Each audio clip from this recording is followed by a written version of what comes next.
urgent soil forecast for you.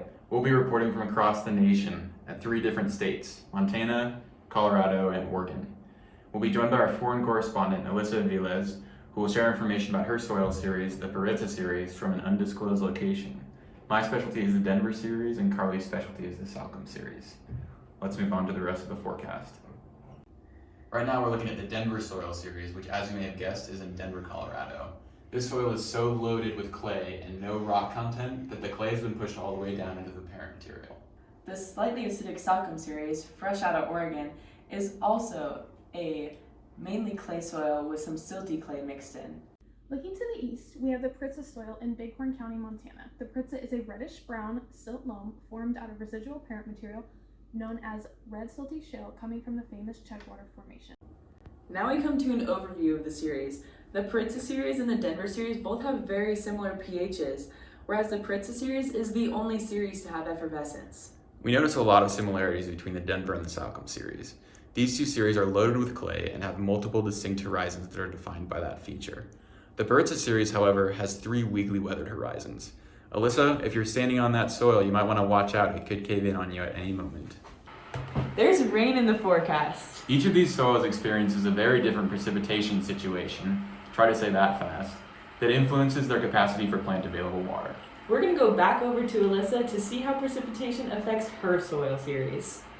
The Paritza series has a 21.64 centimeters of plant available water, which out of its total root zone of 79 centimeters comes out to be about 27.39% plant available water.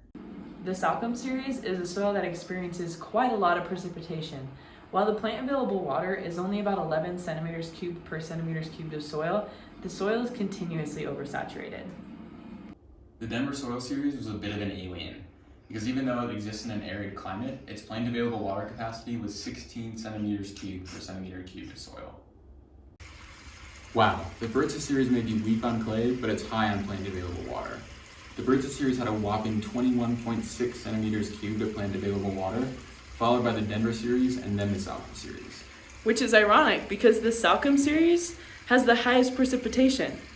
Let's go view the plant water budgets. Given that the Paritza has an Estic or Montana dry moisture regime, surplus is very little compared to the deficit which occurs mid to late summer. There is a trend of recharge, leading to a slight surplus of water in May. Here's the Salcombe annual water budget. As you can see here, there are excessive amounts of precipitation in 8 months of the year, where the evapotranspiration only exceeds the precipitation in 4 months of the year, the typical summer months. The Denver series is a different story. You can see that because of the low amount of precipitation it receives, there's only 1 period of surplus in its annual water budget. Otherwise, the extended duration where evapotranspiration is higher than precipitation in the summer leads to a period of deficit at the end of the summer months. When it comes to water budgets, both the Denver and Paritza series experience a very similar sequence of water use stages.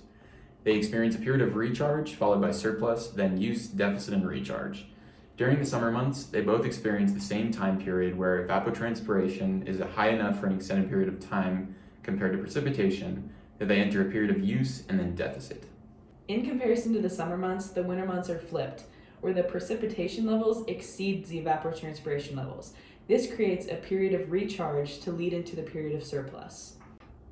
Welcome back to where we are going to conclude the events of today's soil forecast. When it comes to these soil series, remember one word for the Denver and Salcombe series: clay.